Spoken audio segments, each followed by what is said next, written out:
Assalamualaikum warahmatullahi wabarakatuh. Saya Birgita Puspa Dwi Septanting dengan nomor induk mahasiswa 21000101119 akan mempresentasikan hasil kerja dari kami, yaitu bab 1, bab 2, dan bab 3. Yang pertama yaitu prinsip dari pengelolaan.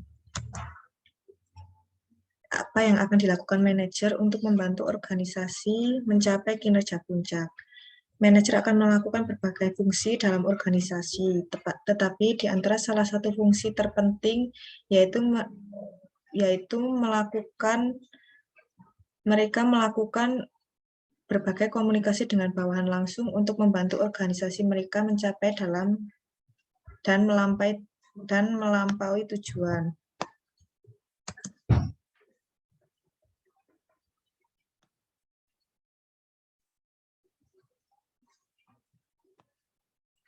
Apa yang dilakukan manajer untuk membantu organisasi mencapai kinerja puncak, yaitu manajer akan melakukan berbagai peran dalam organisasi, tetapi di antara salah satu fungsi terpenting yang mereka lakukan adalah berkomunikasi dengan bawahan langsung untuk membantu organisasi mereka mencapai dan melampaui tujuan.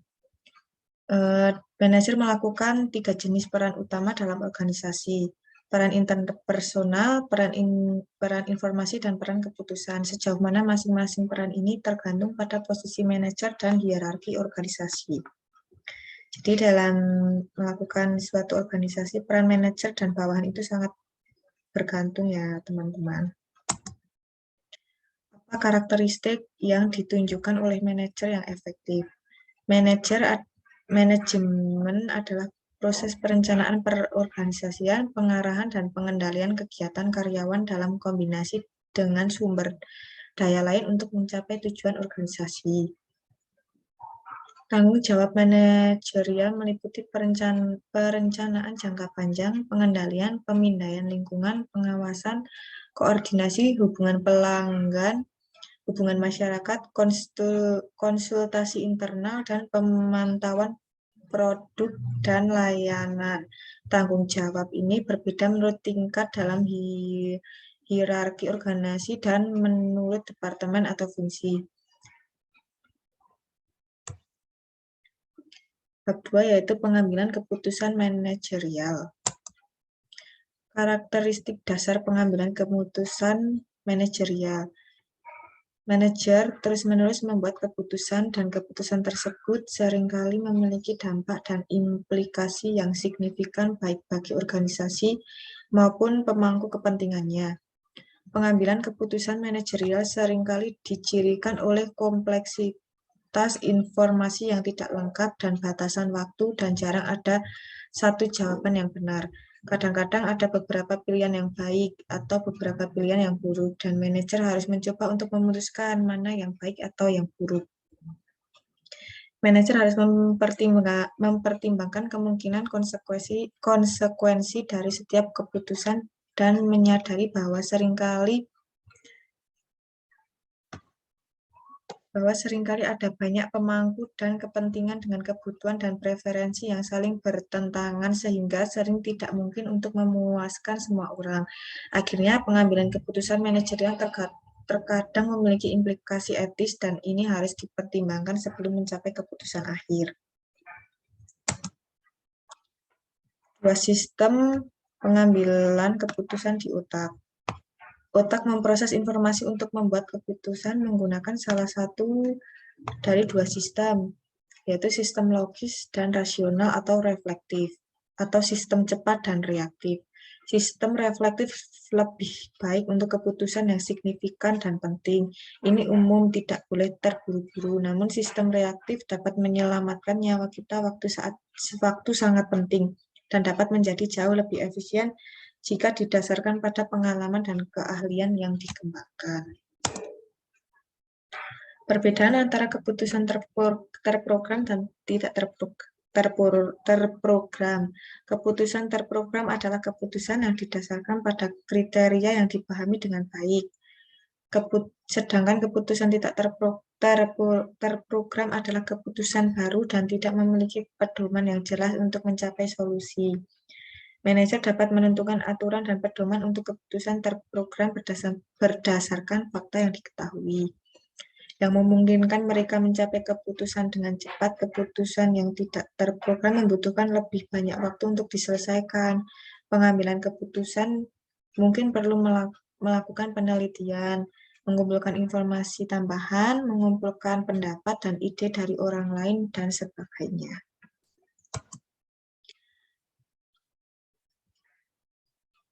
Hambatan apa yang membuat pengambilan keputusan yang efektif menjadi sulit? Ada banyak hambatan untuk pengambilan keputusan yang efektif. Manajer terbatas dalam kemampuan mereka untuk mengumpulkan informasi yang komprehensif, dan mereka terbatas dalam kemampuan mereka untuk memproses semua informasi yang tersedia secara kognitif. Manajer tidak selalu dapat mengetahui semua hasil yang mungkin dari semua opsi yang mungkin, dan mereka sering menghadapi kendala waktu yang membatasi kemampuan mereka untuk mengumpulkan semua informasi yang ingin mereka miliki. Selain itu, manajer seperti semua manusia memiliki bias yang mempengaruhi pengambilan keputusan mereka, dan itu dapat mempersulit mereka untuk membuat keputusan yang baik. Salah satu bias paling umum yang dapat mengacaukan pengambilan keputusan adalah bias konfirmasi, yaitu kecenderungan seseorang untuk memperhatikan informasi yang menegaskan keyakinannya yang ada dan mengabaikan informasi yang bertentangan dengan keyakinan yang ada tersebut. Akhirnya, konflik antar individu dalam organisasi dapat membuat sulit untuk mencapai suatu keputusan yang baik.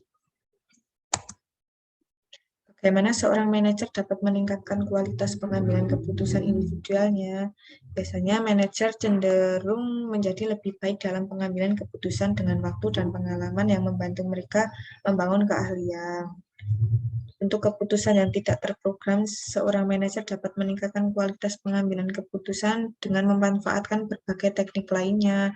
Manajer juga harus berhati-hati untuk tidak melewatkan langkah-langkah dalam proses pengambilan keputusan, melibatkan orang lain dalam proses di berbagai titik, dan menjadi kreatif dalam menghasilkan alternatif. Mereka juga harus terlibat dalam pengambilan keputusan berbasis bukti, seperti melakukan penelitian dan mengumpulkan data dan informasi yang menjadi dasar keputusan. Manajer yang efektif juga berpikir kritis tentang kualitas bukti yang mereka kumpulkan, dan mereka dengan hati-hati mempertimbangkan hasil jangka panjang dan implikasi etis sebelum membuat keputusan. Apa sih keuntungan dan kerugian dari pengambilan keputusan kelompok ini? Kelompok dapat membuat keputusan yang lebih baik daripada individu karena anggota kelompok dapat menyumbangkan lebih banyak pengetahuan dan keragaman perspektif. Grup akan cenderung menghasilkan lebih banyak opsi juga, yang dapat menghasilkan solusi yang lebih baik. Selain itu, melibatkan orang dalam pengambilan keputusan yang akan mempengaruhi mereka dapat meningkatkan sikap mereka tentang keputusan yang dibuat. Namun, kelompok terkadang gagal menghasilkan nilai tambah dalam proses pengambilan keputusan sebagai akibat dari pemikiran kelompok konflik atau penekanan perbedaan pendapat. Manajer dapat meningkatkan kualitas pengambilan keputusan kelompok dalam beberapa cara. Pertama, ketika membentuk kelompok, manajer harus memastikan bahwa anggota kelompok individu beragam dalam hal pengetahuan dan perspektifnya. Manajer mungkin juga ingin menugaskan advokat untuk mencegah pemikiran kelompok. Manajer juga harus mendorong semua anggota kelompok untuk menyumbangkan ide dan gagasan pendapat mereka, dan mereka tidak boleh membiarkan salah satu suara mendominasi. Akhirnya, mereka tidak boleh membiarkan konflik kepribadian menggagalkan proses kelompok. Bab ketiga yaitu sejarah manajemen. Manajemen di di dunia kuno. Itu dapat melacak konsep manajemen dari perkembangannya. Di bawah bangsa Sumeria memberikan konsep penulisan dan pencatatan yang memungkinkan ekonomi perkotaan berkembang, yang pada gilirannya mengarah pada pendirian usaha kecil. Orang Mesir membantu mempelopori ide-ide spesialisasi tenaga kerja, rentang kendali, dan hierarki komando. Sun Tzu mengembangkan subdivisi berbagai peringkat otoritas dan koordinasi. Orang-orang Yunani dan Romawi membangun pelopor perusahaan dan serikat pekerja modern. Bagaimana Renaissance Italia mempengaruhi perkembangan teori manajemen? Itu karena adanya perang salib dan berbagai pengembara membawa pengetahuan baru baik dari masyarakat Muslim maupun Cina.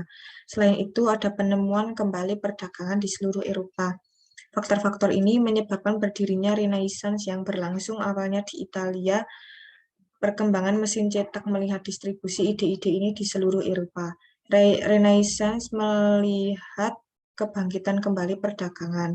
Renaissance juga melihat perkembangan gagasan korporasi dan akuntansi double entry. Faktanya, beberapa perusahaan multinasional pertama memiliki asal-usul mereka di Renaissance Italia.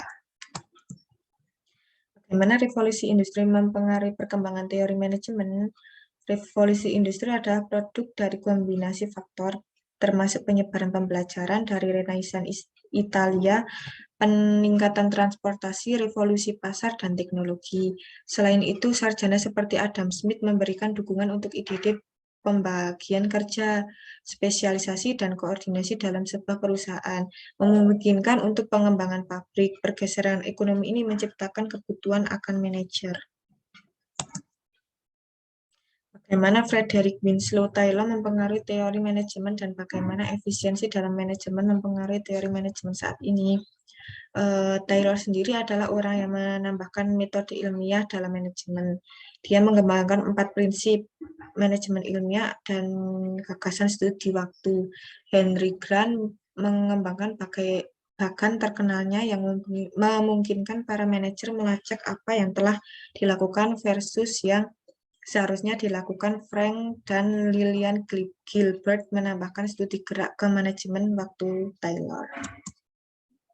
Bagaimana manajemen birokrasi dan administrasi melengkapi manajemen ilmiah? Henry Fayol dan Max Weber membuat kontribusi penting untuk mengembangkan pemikiran manajemen. Fayol berfokus pada manajer puncak dan Weber berfokus pada manajer menengah. Teori administrasi Fayol adalah pernyataan umum pertama tentang teori manajemen. Dia menekankan perlunya tindakan kolektif dan visi dari manajemen puncak. Weber mengembangkan gagasan bahwa organisasi harus diformalkan dan legalistik dalam operasi mereka. Bagaimana Elton Mayo mempengaruhi teori manajemen dan bagaimana gerakan hubungan manusia mempengaruhi teori manajemen saat ini? Elton Mayo mencatat para motivator dan sikap non-moneter dalam hal tempat kerja. Bernard mengembangkan gagasan tentang zona ketidakpedulian. Follett mengembangkan cara untuk menyelesaikan konflik tanpa menggunakan kompromi atau dominasi. Bagaimana kontingensi dan manajemen sistem mengubah pemikiran manajemen? Manajemen sistem mengembangkan konsep bahwa manajemen adalah sistem terbuka di mana organisasi berinteraksi dengan lingkup untuk mendapatkan sumber daya. Karena organisasi memerlukan sumber daya dari lingkungan, ini membatasi apa yang dapat dilakukan manajer. Sekolah kontingensi menjelaskan bahwa tidak ada hukum universal dalam manajemen, karena berbagai variabel yang mempengaruhi hubungan manajemen modern didasarkan pada teori-teori. Sekian presentasi yang saya sampaikan. Apabila ada salah dan kurangnya mohon maaf. Terima kasih dan saya akhiri. Wassalamualaikum warahmatullahi wabarakatuh.